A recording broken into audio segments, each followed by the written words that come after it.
Pertemuan para sesepuh. Perjanjian di balik bayangan. Di sebuah bukit yang jauh dari hiruk-pikuk dunia. Tempat di mana langit terasa lebih dekat dan angin berbisik lembut. 6 kakek tua duduk melingkar di atas batu datar. Biasanya, hanya 5 orang yang berkumpul di sini. Tetapi hari ini ada satu sosok tambahan. Guru Agung Perguruan Naga Biru. Pria yang dijuluki Dewa Petir.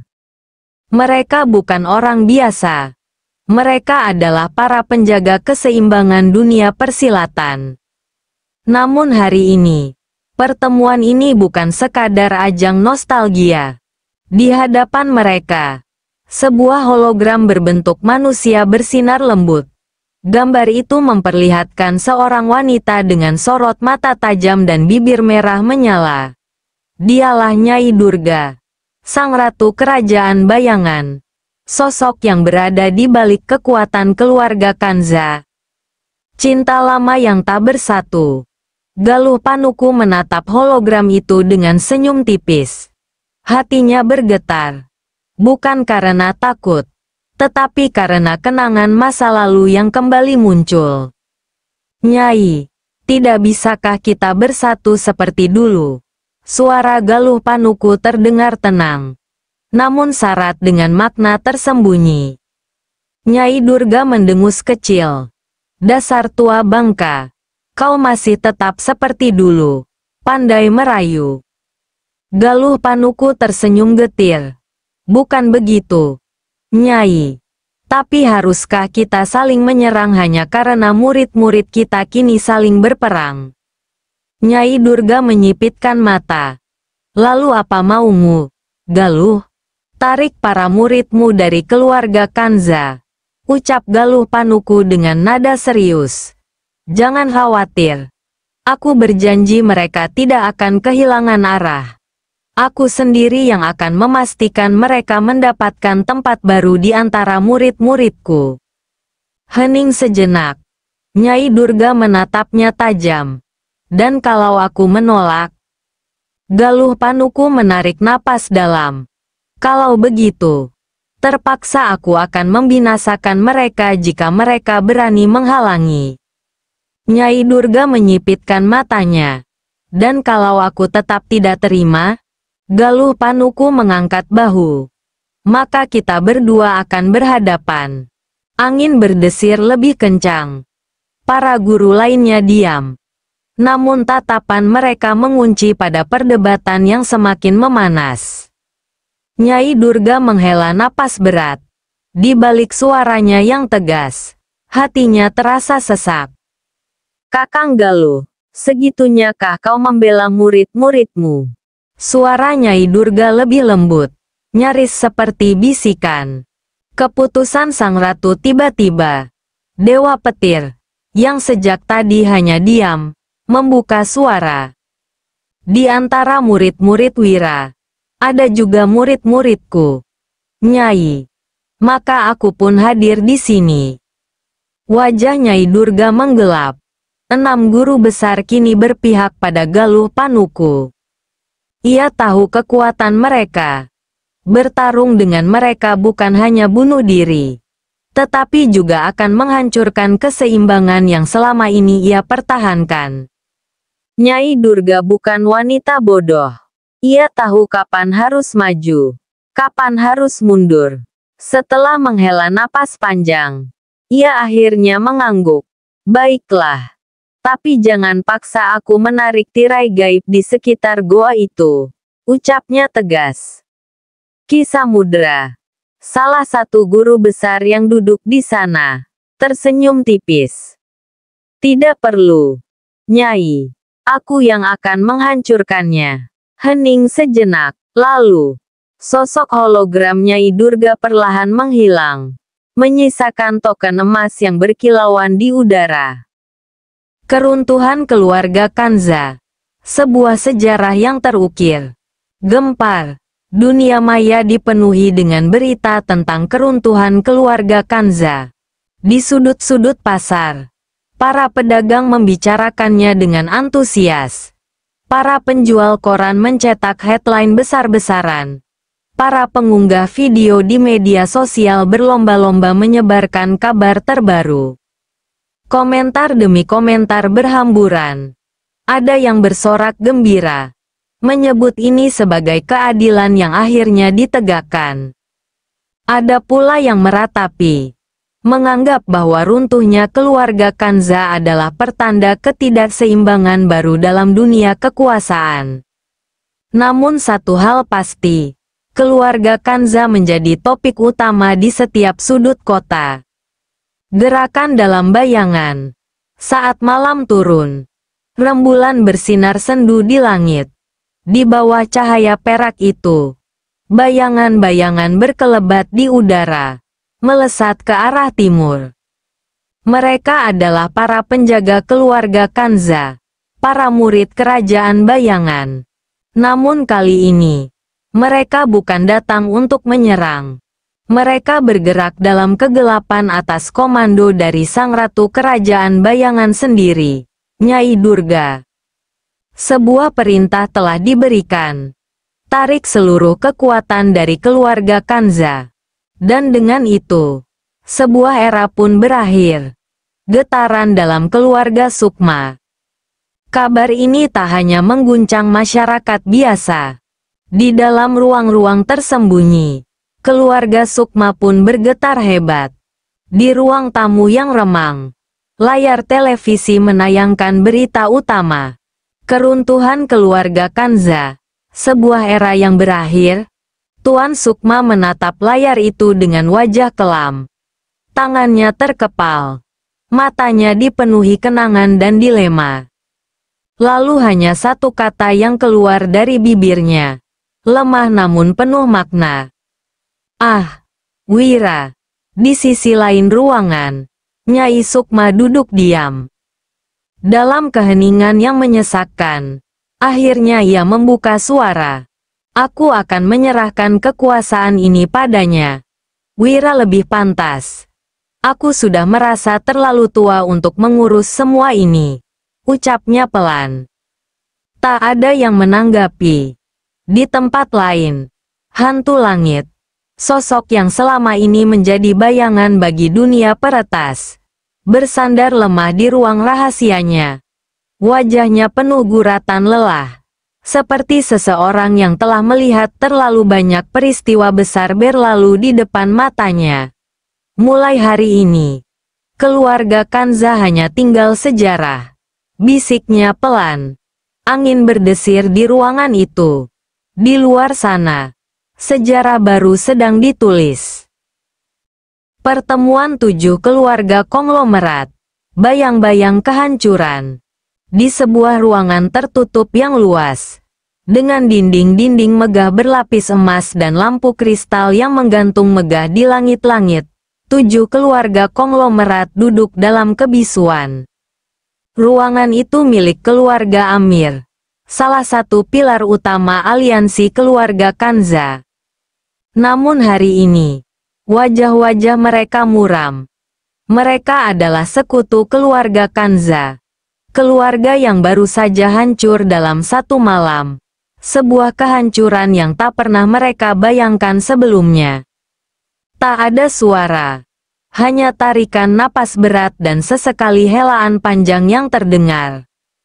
Beberapa dari mereka menggenggam tangan, sementara yang lain terlihat menunduk dalam keterkejutan.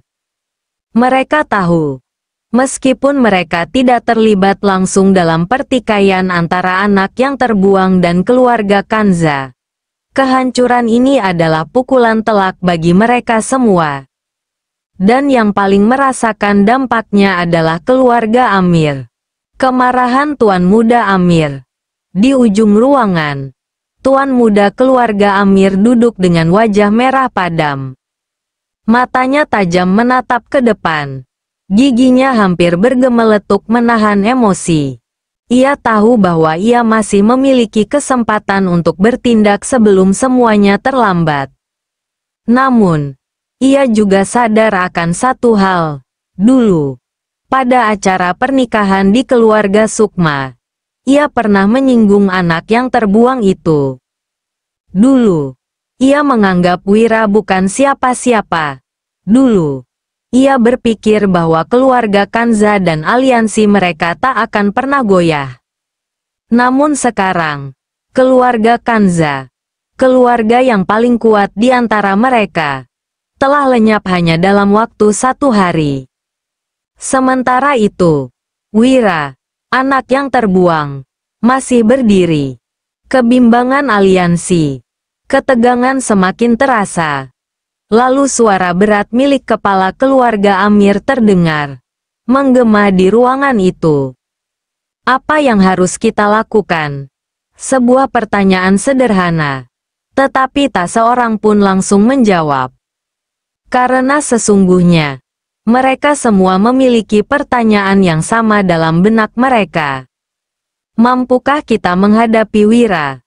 Setelah mengetahui bahwa keluarga Kanza, yang terkuat di antara kita, telah hancur. Dulu, mereka yakin, bahkan sebelumnya, keluarga Amir telah merencanakan sesuatu. Dalam waktu dekat ini, mereka berniat mengusik perusahaan Wira.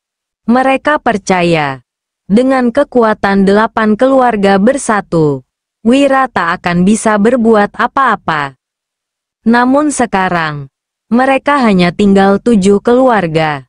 Dan itu mengubah segalanya. Suara keraguan dan ketakutan. Akhirnya, keluarga Openg memecah keheningan. Sebaiknya sekarang kita diam dulu. Karena keadaan masih memanas. Ucapnya hati-hati. Keluarga lain langsung menoleh. Maksudmu bertindak? Tanya salah satu dari mereka. Apa kau masih mau menyerang anak yang terbuang itu? Keluarga Amir yang mendengar itu langsung berdiri. Suaranya meninggi. Apa kau ingin mati? Keluarga Openg. Seketika, ruangan menjadi sunyi.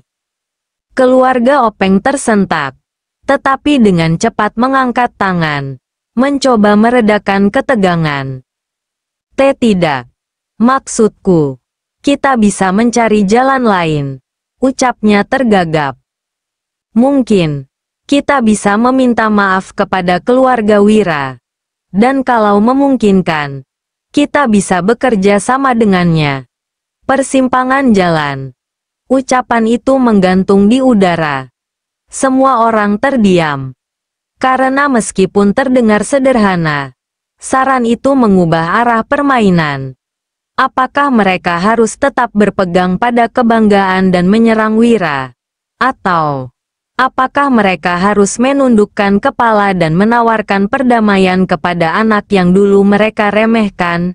Di luar ruangan, malam semakin larut. Pertemuan di balik bayangan. Kebangkitan Wira abadi. Di dalam ruang rapat keluarga Amir, ketegangan masih terasa. 7 keluarga konglomerat yang tersisa masih larut dalam keheningan. Mencerna kenyataan pahit tentang kehancuran keluarga Kanza dan kebangkitan Wira abadi. Namun tiba-tiba, tok, tok, tok, suara ketukan pintu menggema di ruangan. Para kepala keluarga saling berpandangan. Siapa yang berani datang di tengah pertemuan rahasia ini? Mereka terkejut. Tapi sebelum ada yang bergerak, sebuah layar besar di belakang tempat duduk keluarga Amir menyala. Kabar mengguncang. Di layar itu, terlihat 2 sosok berpakaian hitam berdiri di depan pintu. Mereka bukan orang sembarangan. Mereka adalah agen rahasia keluarga Amir. Orang-orang yang selalu membawa informasi akurat dan dapat dipercaya. Tuan Amir menekan tombol di dekatnya. Pintu terbuka. 2 sosok itu melangkah masuk, memberi hormat. Lalu salah satunya berbicara dengan suara datar namun tegas. Tuan, besok akan ada acara besar-besaran di perusahaan Wira. Para kepala keluarga menoleh tajam. Mereka akan mengadakan acara peresmian perusahaan itu. Apa? Gumam salah satu dari mereka. Dan yang lebih mengejutkan, Lanjut sang agen. Surat izin dari pemerintah telah keluar. Dan di dalamnya terdapat lambang B. Semua orang tersentak kaget. Lambang B. Mereka semua tahu apa artinya. Setiap izin yang dikeluarkan pemerintah memiliki peringkat berbeda. F adalah izin biasa, yang bahkan keluarga Amir pun hanya mampu mendapatkannya. D dan C diberikan untuk perusahaan besar dengan koneksi kuat. B, itu hanya diberikan kepada orang-orang yang benar-benar dilindungi oleh pemerintah. Tidak mungkin, bisik salah satu kepala keluarga. Siapa sebenarnya orang di belakang Wira? Namun kabar mengejutkan belum selesai. Kini, semua aset milik keluarga Kanza telah berpindah ke pemilikan. Dan pemiliknya adalah Tuan Wira Abadi. Hening. Seolah udara di dalam ruangan itu membeku. Kenangan yang terbangun kembali. Tuan Amir menghela napas dalam, mencoba menenangkan pikirannya. Namun sebelum ia bisa berbicara, agen itu kembali melanjutkan. Dan satu lagi. Tuan, semua mata tertuju padanya. Di perusahaan Wira, ada seseorang yang sudah bekerja di bidang keuangan. Namanya Susi Wulandari. Dek, Tuan Amir langsung terduduk. Susi, nama itu membangkitkan begitu banyak kenangan. Susi kecil. Dulu, ia sering bermain di rumah keluarga Amir. Bahkan hubungan mereka sempat seperti ayah dan anak. Saat Susi mengalami masalah, ia selalu datang dan bermalam di rumah keluarga Amir. Dan sekarang, ia bekerja untuk Wira. Rencana dipersiapkan. Setelah kedua agen itu pergi, Tuan Amir segera meraih ponselnya. Halo, Paman. Suara di seberang terdengar ceria. Susi. Suara itu menggema di dalam ruangan, membuat semua orang terdiam, mendengarkan. Ya, halo Susi. Aku dengar kabar kau sudah bekerja. Iya, Paman. Pasti Paman minta Susi traktir ya. Suara Susi terdengar manja, seperti dulu. Tuan Amir tersenyum tipis. Ada kesempatan. Boleh. Kan kau sekarang sudah punya gaji besar. Ajaklah pamanmu ini makan yang enak. Oke. Paman. Nanti 1 jam lagi aku kabari. Ya. Kita makan di mana? Garis bawah. Oke. Manis. Panggilan berakhir. Tuan Amir menyimpan ponselnya. Lalu menatap para kepala keluarga lainnya. Ini kesempatan bagus. Ucapnya pelan. Aku akan bertemu Susi. Dan saat itu, aku akan mencari jalan untuk berbicara dengan Wira. Tempat makan milik Wira. 1 jam kemudian, Tuan Amir tiba di restoran yang dipilih Susi. Begitu ia turun dari mobil, ia terdiam. Restoran itu dulu milik keluarga Kanza. Namun kini, bangunan itu telah berubah drastis. Dari luar, terlihat desain modern yang elegan. Tapi yang paling mencolok adalah pengamanan di sekitarnya. Para penjaga keamanan berdiri di setiap sudut, ketat, tapi tetap ramah kepada para pelanggan. Wira benar-benar mengubah segalanya, pikir Tuan Amir dalam hati. Ia menarik napas panjang, lalu melangkah masuk. Di dalam, ia melihat Susi telah menunggunya di salah satu meja VIP. Paman, sini. Duduk. Tuan Amir tersenyum. Berjalan mendekat. Dan duduk di hadapan keponakannya. Namun dalam pikirannya, ia tahu satu hal. Ini bukan sekadar pertemuan keluarga. Ini adalah langkah pertama untuk menentukan apakah ia akan menjadi sekutu Wira atau lawannya.